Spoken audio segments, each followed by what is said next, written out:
வணக்கம். கடந்த 3-4 வருஷமாவே November, December மாதங்கள்ல ரெகுலரா சென்னையில ஃப்ளட்டிங்க நாம பார்க்குறோம்.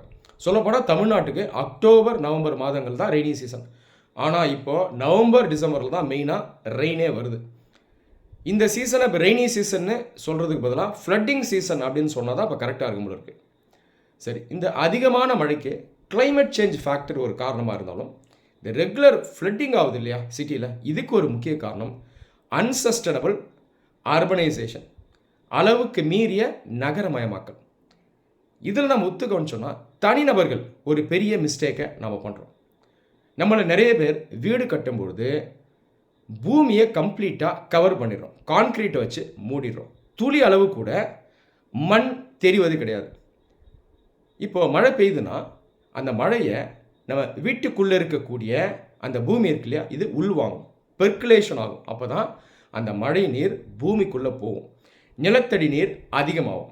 இப்படி ஆகும்போது தேவையில்லாமல் அதிகமான தண்ணீர் வீட்டுக்கு வெளியே போகாது. ஆனால் இப்போ நிலை எப்படி இருக்குன்னா, வீட்டுக்குள்ளேயே தண்ணீர் உள்ளே போகிறது கிடையாது. இந்த தண்ணீர்லாம் எங்கே போயிடுதுன்னா வீட்டுக்கு வெளியே போயிடுது. அதனால தான் இந்த ஸ்ட்ரீட்ஸ், ரோட்ஸ் இதெல்லாம் ஃப்ளட் ஆகிடுது.